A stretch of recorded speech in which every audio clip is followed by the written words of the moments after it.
Hello everyone, this is Ankesh Pandey. Welcome on Cable Civils. Dear friends, this class is very important for those guys who is preparing for state PSC exams. Dear friends, आपने अभी तक पीछे की classes में हमारे सभी अध्यापकों के माध्यम से अलग अलग विषयों पर अलग अलग बातें सुन चुके होंगे। मेरे प्यारे साथियों, आप अनुराग सर को देखे होंगे, आप वासु सर को देखे होंगे, आप उपेंद्र कुमार सर को देखे होंगे। अपने आप में सभी लोग अपने विषय को लेकर के बहुत ही पारंगत हैं और कई वर्षों से अलग अलग इंस्टीट्यूशंस में पढ़ा रहे हैं। मैं इन सभी साथियों से, इन सभी गुरुजनों से बहुत रिक्वेस्ट करने के बाद इस चैनल पर लेकर के आया हूं आप सभी के लिए कि साथी थोड़ा सा, मैं ऐसा नहीं चाहता कि कुछ जैसे कि आप वनडे एग्जाम्स की तरह तैयारी करते हैं उसी तरह तैयारी करें। चूँकि बहुत ही सीनियर हैं और बहुत ही सिंसियर हैं, तो थोड़ा सा आप लोग उनका सपोर्ट करें, क्योंकि वो ऑनलाइन प्रेजेंस उतना नहीं रखते थे, पहले वो ऑफलाइन के अध्यापक रहे हुए हैं, तो आपका थोड़ा सा सहयोग आवश्यक है। मैं तो ऑनलाइन कई दिनों से पढ़ा रहा हूँ, लेकिन उनका ऑनलाइन का प्रेजेंस थोड़ा सा कम रहा हुआ है। ऑफलाइन का उनका एक्सपीरियंस लगभग 15 सालों से ऊपर है, जैसे कि अनुराग सर और उपेंद्र सर और वासु सर का। ठीक है, मैं आप सभी साथियों से इस बात को लेकर के बहुत खुश हूँ कि आप सभी देख रहे हैं चैनल पर, नए चैनल पर क्लासेस को पसंद कर रहे हैं, वो पता चल रहा है। उम्मीद करूँगा कि आप आगे चीज़ों को क्या करेंगे, उन ज़रूरतमंद अभ्यर्थियों के पास पहुँचाएंगे जो वास्तव में इसके नीडी हैं। My dear friends, I just said this class is very important for those guys who is preparing for state PSC. Today we will discuss all about related UPPSC, preliminary exam, mains exam and interview. My dear friends, UPPSC exams demands for 3 steps, 3 stages. Dear friends, आइए देखते हैं क्या क्या syllabus है और किन बातों को हम डिस्कस करेंगे। हम खास कर इस बात पर विशेष ध्यान देंगे कि UPPSC को लेकर के जो कंसर्न है सभी साथियों का, उसको दूर कर सकूं। मुझे उम्मीद है कि मैं सफल होऊंगा। आइए देखते हैं। ठीक है, चलिए देखिए, UPPSC प्रिलिमिनरी एग्जाम की जब बात करें तो यहाँ पर जो 2 पेपर होता है, आप सभी साथी जानते हैं कि जो प्रिलिमिनरी एग्जाम होता है उसमें 2 पेपर होता है, paper first and second, paper first and second, paper second. ठीक है साथी, देखिए सबसे पहले तो आप इस पेपर में जो जो चीज़ें हैं उनको आप देख लीजिए। जीएस का पोर्शन होता है, उस जीएस के पोर्शन में current events of national and international importance, जो हमारे देश में वर्तमान में जो चीज़ें चल रही हैं, राष्ट्रीय स्तर पर, अंतर्राष्ट्रीय स्तर पर जो इम्पोर्टेंट पहलू हैं, जो हमारे देश की स्थिति पर प्रभाव डालते हैं, वो सभी चीज़ें इम्पोर्टेंट हैं इस परीक्षा के लिहाज से। क्या है? On current event of national and international importance candidates will be expected to have knowledge about them. ये पेपर बनाने वाले इस बात का इल्म रखते हैं कि आपको इस बात की जानकारी जरूर होगी कि हमारे देश में क्या क्या घटनाएं हो रही हैं राष्ट्रीय स्तर पर, अंतर्राष्ट्रीय स्तर पर। ओके, हिस्ट्री के बारे में आपको, सभी राज्यों के हिस्ट्री के बारे में उपेंद्र कुमार सर आपको डिस्कस करेंगे। यहाँ पर जो भी डाउट्स रहेंगे आप उनसे क्लियर करिएगा।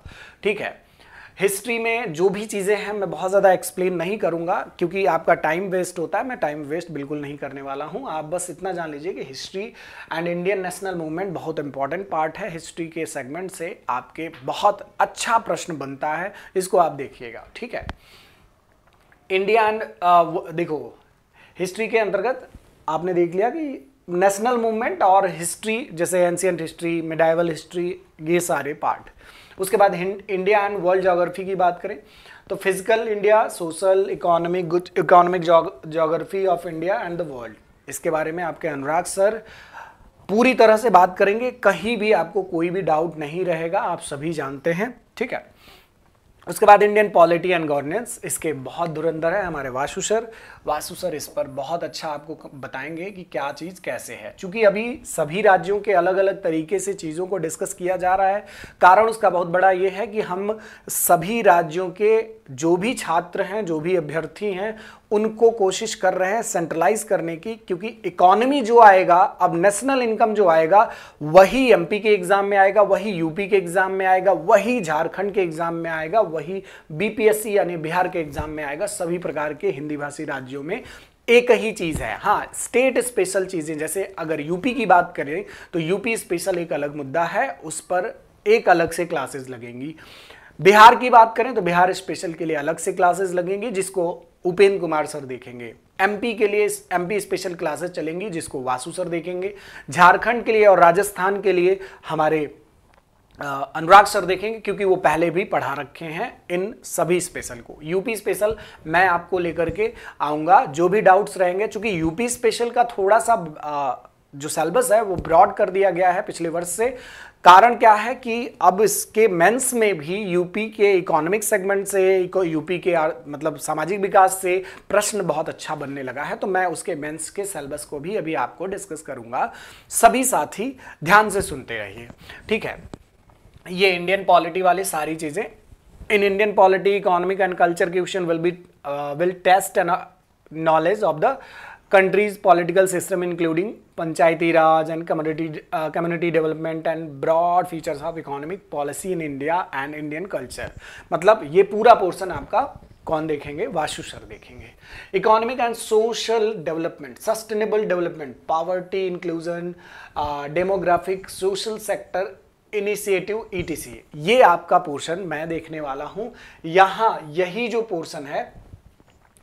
पोर्शन है ये मैं आपका देखूंगा। बहुत छोटा सा पोर्शन है, लेकिन अब चूंकि आरओ का अगर प्रीवियस ईयर अभी जो 11 फरवरी को पेपर बीता, अगर आप उस चीज़ को देखें तो इस बात को आप बिल्कुल इनकार नहीं कर सकते कि इकोनॉमी के प्रश्न को पढ़े बिना आप पेपर देने जाएं और आपका पेपर अच्छा हो जाए। 14 प्रश्न थे, अगर आपको याद हो तो 14 प्रश्न सिर्फ बेसिक इकोनॉमी से थे और कुछ करंट इकोनॉमी से थे। उसमें भी अगर कृषि को ऐड कर दें, अगर कृषि को ज्योग्राफी में ना रख के अगर इकोनॉमी के सेगमेंट में रखे तो लगभग 19 प्रश्न थे।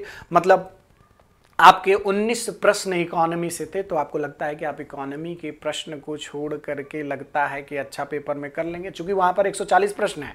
ध्यान देने वाली बात यह है कि वहां पर 140 प्रश्न है और यहां पर ज्यादा प्रश्न है। तो ये एक बेसिक जो आपको क्लियर रहना चाहिए कि आपको कैसे किसी चीज को बैलेंस करके रखना है। किसी एक विषय को पढ़ करके कुछ नहीं होने वाला।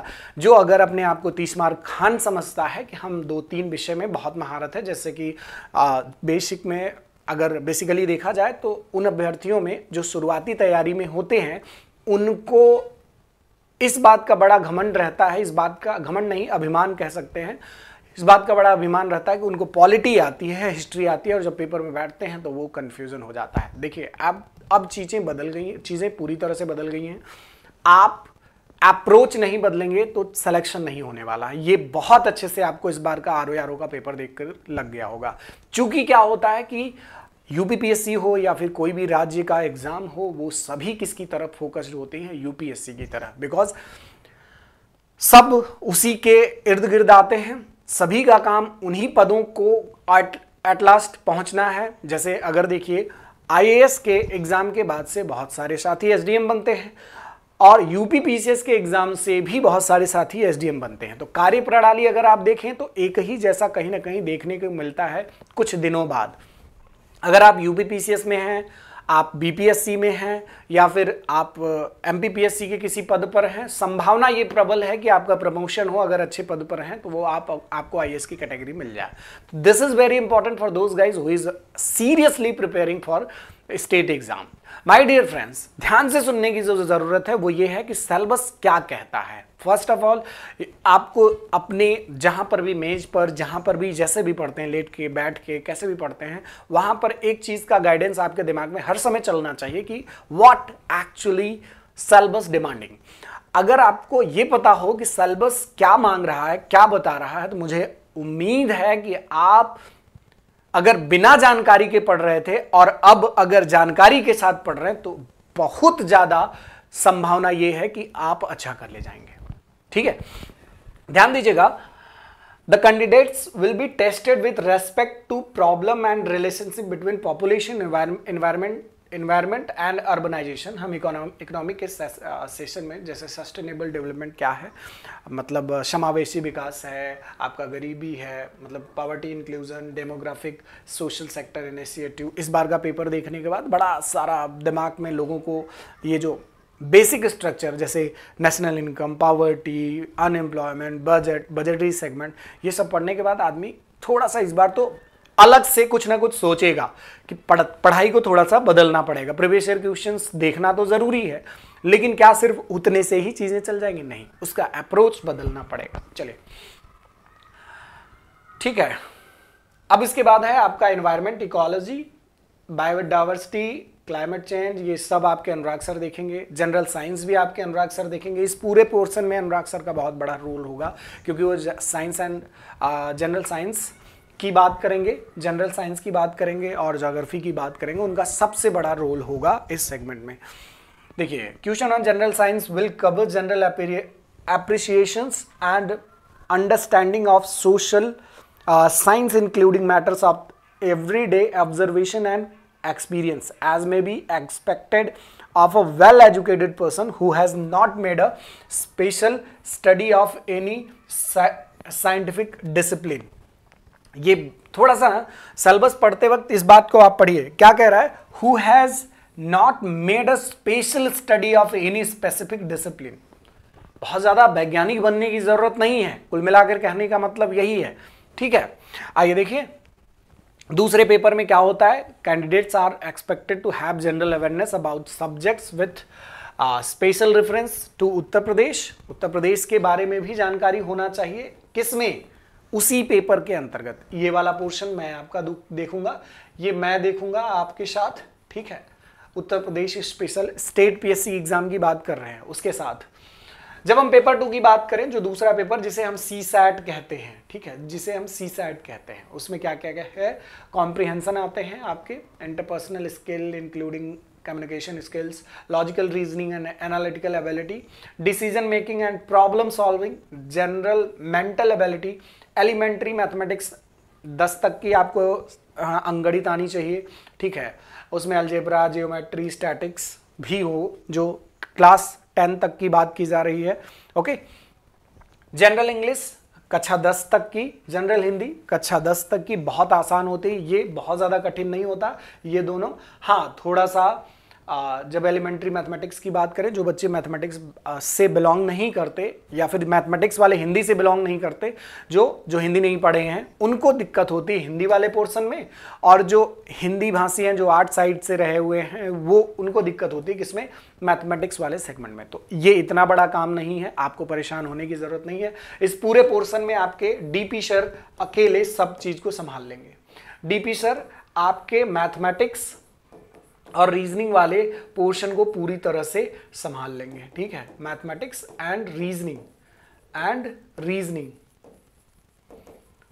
ठीक है, रीजनिंग वाले पोर्शन को पूरी तरह से संभाल लेंगे। डिसीजन मेकिंग हो गया, लॉजिकल रीजनिंग हो गया, जनरल मेंटल एबिलिटी हो गया, मैथमेटिक्स, तो ये इतना पोर्शन। अब जैसे हिंदी वाला और इंग्लिश वाला पोर्शन जो है, इसके लिए हम स्पेशल करवा देंगे किसी अध्यापक के माध्यम से। ठीक है, चलिए, तो ये हो गया आपका प्रिलिमिनरी एग्जाम। साथ ही आपको थोड़ा सा ध्यान देने की जरूरत कहां पर है? Mains exam. प्रिलिमिनरी एग्जाम किसी तरह अगर आप अच्छे से कर ले गए, किसी तरह का मतलब ये है कि आपको पूरी ताकत लगानी पड़ती है प्रिलिमिनरी एग्जाम के लिए। अब हलवा नहीं हो गया कि आप प्रीवियस ईयर क्वेश्चन से पढ़ के गए थे, घटना चक्र रट के गए थे, आपका सिलेक्शन हो गया। आपको थोड़ा सा अलग से एफर्ट, कुछ किताबों के बारे में हम लोग जिसको बारे में बताएंगे आपको आगे, वो सब आपको यहाँ पर मिलेगा। ठीक है, उसके बाद मेंस एग्जाम के सिलेबस की बात कर लें तो थोड़ा सा आपको ध्यान देने की अत्यंत आवश्यकता है। क्या मेरे प्यारे साथियों, आप सभी साथियों को थोड़ा सा ध्यान देने की जो आवश्यकता है वो ये है कि जैसे सबसे पहले इस पेपर में कुल मिलाकर के 8 पेपर है। कितना? 8 पेपर। ठीक है, 8 पेपर है। जनरल हिंदी की बात करें तो इस जनरल हिंदी में क्या क्या चीज़ें आएंगी जिसको आपको क्लियर रखना है। जैसे देखो क्या होता है कि इसमें संक्षेपण हो गया, हिंदी जो गद्य पद्य है उसके प्रश्नोत्तर होते हैं, ठीक है। और साथ ही साथ अगर देखें सरकारी व अर्ध सरकारी लेखन जो होता है, तार लेखन क्या है, कार्यालय आदेश क्या है, अधिसूचना क्या है, शब्द ज्ञान क्या है, उसका प्रयोग कैसे किया जाता है, प्रयोग, उपसर्ग हो गया, प्रत्यय हो गया, विलोम शब्द हो गया। अगर मतलब बेसिक अगर देखें तो यही सब इसमें देखने को मिलता है, ठीक है। वन वर्ड सब्स्टिट्यूशन, वाक्यांश के लिए एक शब्द इसी के अंतर्गत देखने, वर्तनी शुद्धि, ठीक है, मुहावरे, लोकोक्तियां इसके अंतर्गत देखने को मिलती हैं जो मेंस एग्जाम है। वैसे ही अगर हम ऐसे की बात करें, ऐसे भी 3 प्रकार का होता है, ठीक है, 3 खंड में होता है, ठीक है। एक होता है साहित्य और संस्कृति पर, सामाजिक क्षेत्र पर, उसके बाद होता है मतलब दूसरे खंड में अगर देखें तो उसमें होता है विज्ञान, पर्यावरण, प्रौद्योगिकी, आर्थिक क्षेत्र, और तीसरे खंड में देखें तो राष्ट्रीय एवं अंतर्राष्ट्रीय घटनाक्रम पर एक ऐसे होता है, निबंध होता है, ठीक है। और प्राकृतिक आपदाएं, भूस्खलन, इन सब पर होता है। अच्छा, खास बात ये होती है कि जो ऐसे होता है, जो ऐसे होता है, उस ऐसे की खासियत ये है कि यह 3 भाषाओं में लिखा जा सकता है। 3 भाषाओं में कौन कौन से? सबसे पहले आप इंग्लिश, जिसका इंग्लिश है उसको ज़्यादा अच्छा नंबर मिलेगा। इसका कारण मैं नहीं जानता क्या है, या तो आयोग इंग्लिश को ज़्यादा प्रेफर करती है या फिर क्या करती है, आयोग का पर्सनल डिसीजन है, वो उस पर हम प्रश्नवाचक चिन्ह नहीं उठा सकते। हाँ, इंग्लिश अगर अच्छा है तो आपका नंबर अच्छा रहेगा, लेकिन अगर हिंदी पे अच्छा कमांड है तो उसमें कोई शक नहीं कि हिंदी का भी सिलेक्शन अभी भी यूपीपीसीएस में ठीक ठाक होता है, लेकिन इंग्लिश वालों का बढ़ गया है सिलेक्शन। तो इस बात पर थोड़ा सा ध्यान देना है कि इन फ्यूचर आपको इंग्लिश में कन्वर्ट होना ही है, क्योंकि 10 साल बाद अगर आपको इंग्लिश नहीं आ रहा होगा तो आपको शायद ये माना जाएगा कि आप अनपढ़ हैं। इस बात को आप मान लीजिए, बुरा लगे तो हम उसका कुछ नहीं कर सकते, आपको स्वीकार करना पड़ेगा कि अगर आपको इंग्लिश नहीं आती तो आपको थोड़ा सा इस बात को 10 साल बाद महसूस करना पड़ेगा। आपको अपने बच्चों के माध्यम से या फिर परिवार के माध्यम से, जो नई पीढ़ी आएगी, अगर आपको नहीं आता रहेगा तो आपको पिछड़ा हुआ माना जाएगा, क्योंकि हमारा एजुकेशन कल्चर इसी तरीके से बढ़ रहा है कि 10 साल बाद हमें इंग्लिश के इतने ज़्यादा बच्चे मिलेंगे जिसको देख करके आप हैरान होंगे, ठीक है। इंग्लिश, उसके बाद हिंदी और उर्दू, हिंदी और उर्दू, ठीक है। चूंकि उर्दू क्या है, उत्तर प्रदेश का दूसरा भाषा है, उत्तर प्रदेश का दूसरा भाषा है, तो 3 भाषाओं में आप इस एशे को लिख सकते हैं, जो कि 150 नंबर का है। बाकी सभी जो और 6 पेपर हैं आपके, और जो 6 पेपर हैं वो सभी 200 नंबर के हैं, ठीक है। सभी और जो पेपर हैं वो आपके 200 नंबर के हैं। जैसे अगर इसी में अगर हम बात करें, जैसे थर्ड पेपर की बात करें, ठीक है, थर्ड पेपर की बात करें तो इस थर्ड पेपर में आपके कौन कौन सी चीज़ें आती हैं? भारतीय संस्कृति, इतिहास, प्राचीन काल के, आधुनिक काल के, सब, मतलब जो भी चीज़ें हैं, आधुनिक भारत के इतिहास, ठीक है, 1757 ईस्वी के बाद से, ठीक है, ज़्यादातर उसी की महत्वपूर्ण घटनाएं हैं, जो महत्वपूर्ण व्यक्तित्व हैं, जो इसके बारे में यहाँ पर भारतीय संस्कृति, जिसे कला एवं संस्कृति की बात करते हैं, इसी वाले सेगमेंट में आपके पहले जीएस पेपर 3rd में आता है। इसी में आपको देखने को मिलेगा कि भारत का भूगोल, ठीक है, इसमें महिला संगठनों की भूमिका, जनसंख्या संबंध समस्याएं, गरीबी, विकासात्मक विषय, शहरीकरण, उनकी समस्याएं, ये सब मतलब आपके 3rd पेपर के अंतर्गत देखने को मिलेगा, ठीक है। और भी इसमें कई सारी चीज़ें हैं, जैसे अगर आपसे मैं कहूँ उदारीकरण, ठीक है, सीमांत तथा सीमाएं, भारतीय उपमहाद्वीप के संदर्भ में जनसंख्या एवं अधिवास, ये सब इसके अंतर्गत देखने को मिलता है, ठीक है। वहीं पर अगर हम बात करें जनरल स्टडी पेपर 4 की, यहाँ से पेपर 1, 2 के हिसाब से काउंट किया जाता है। टोटल 8 पेपर होते हैं, इस बात को मैं आपको बता रहा हूँ, ठीक है। तो यहाँ पर जो सेकंड पेपर है, इसमें आपका क्या आता है? भारतीय संविधान एवं ऐतिहासिक एवं, अगर देखा जाए भारतीय संविधान के ऐतिहासिक आभार या फिर विकास, विशेषताएं, संशोधन, महत्वपूर्ण प्रावधान, जो भी चीज़ें हैं वो इसके अंतर्गत आता है, ठीक है। जनप्रतिनिधित्व क्या है, अधिनियम की मुख्य विशेषताएं क्या हैं, संवैधानिक विकास क्या है, ये सब, ठीक है। वहीं पर अलग अलग विभिन्न संवैधानिक पदों पर जो जैसे बैठे हुए हैं उनका क्या क्षेत्रीय, राष्ट्रीय, अंतर्राष्ट्रीय घटनाक्रम है, ये सब इसके अंतर्गत देखने को मिलता है। आप ऑल एंड ऑल ये कह सकते हैं कि इसके अंतर्गत आईआर वाला सेगमेंट भी रहता है, मतलब आईआर वाला सेगमेंट भी देखने को मिलता है। अच्छा, एक बात बड़ा हैरान करने वाली है कि इस सभी प्रकार के हिंदी भाषी राज्यों में अकेला उत्तर प्रदेश ऐसा एग्जाम है जिसमें नीति शास्त्र भी पूछा जाता है, जिसके बारे में आगे बात करेंगे। ये बात विशेष रूप से ध्यान दीजिएगा। अच्छा, जनरल स्टडीज सेकेंड पेपर में आपको मैंने बता दिया। अब यहीं पर थर्ड पेपर जिसमें आपका इकोनॉमी वाला सेगमेंट आता है। भारत में आर्थिक नियोजन क्या है, उद्देश्य एवं उपलब्धियां क्या है, नीति एवं जो आयोग की भूमिका है वो सब क्या है, सतत विकास या सस्टेनेबल डेवलपमेंट, ये सब इसके अंतर्गत आपको देखने को मिलेगा। जैसे सरकार की बजटिंग प्रणाली क्या है, इस बार इंटरिम बजट था उसका क्या अर्थ है, ये सब तथ्य, ये सब इसको मैं जीएस थर्ड पेपर को मैं आपको अच्छे से कराऊंगा। इस पर स्पेशली ध्यान दीजिएगा, इसको पूरी तरह से मैं इसको आपको एक्सप्लेन करूंगा। ठीक है साथी, यहीं पर प्रत्यक्ष कर, अप्रत्यक्ष कर, विज्ञान के सभी विज्ञान एवं प्रौद्योगिकी भी इसी के अंतर्गत आता है, कृषि बागवानी इसी के अंतर्गत आता है। ठीक है, कृषि बागवानी भी इसी के अंतर्गत आता है आपका। ठीक है, साइंस एंड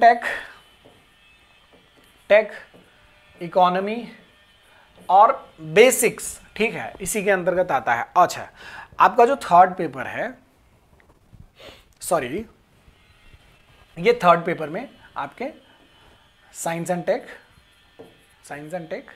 एंड इकोनॉमी। अच्छा, जब हम चौथे पेपर की बात करें तो जो चौथा पेपर है वो आपका एथिक्स से संबंधित है, नीति शास्त्र तथा मानवीय अंतः संबंध, अभिवृत्ति, संवेगात्मक बुद्धि, या फिर ये कह लीजिए कि शासन व्यवस्था में ईमानदारी, ये सब के बारे में इसमें पूछा जाता है। किसमें? आपके फोर्थ पेपर में। ये इंपॉर्टेंट है, इसको आप ध्यान दीजिएगा। अकेला यूपी का एग्जाम ऐसा है जिसमें इस बात को मेंशन किया जाता है, विशेष रूप से ध्यान देंगे आप सभी। क्लियर? अकेला यूपी का एग्जाम है जिसमें नीति शास्त्र से संबंधित चीजों को देखा जाता है। ठीक है, वहीं पर अगर हम बात करें पांचवें पेपर की, तो पांचवें पेपर में आपका क्या हो जाता है, अगर देखें तो उत्तर प्रदेश स्पेशल से संबंधित समस्त चीजें, जैसे उत्तर प्रदेश का इतिहास क्या है, सभ्यता क्या है, संस्कृति क्या है, प्राचीन नगर क्या है, उत्तर प्रदेश की वास्तुकला क्या है, ये सब इसमें देखने को मिलता है। ठीक है, उत्तर प्रदेश में जो स्वतंत्रता सेनानी है, उत्तर प्रदेश का सुशासन कैसा है, भ्रष्टाचार निवारण कैसे होगा, Lokayukta, citizen charter, e governance, सूचना का अधिकार, समाधान योजना, ये तमाम प्रकार की जो उत्तर प्रदेश से संबंधित हैं। जैसे इसमें लैंड रिफॉर्म, इसका प्रभाव, ये पेपर मैं आपको बताऊंगा, ये आपको मैं एक्सप्लेन करूंगा। ठीक है, उसके बाद जो आपका लास्ट पेपर है वो भी आपका किससे संबंधित है साथी, वो भी आपका उत्तर प्रदेश से ही संबंधित है।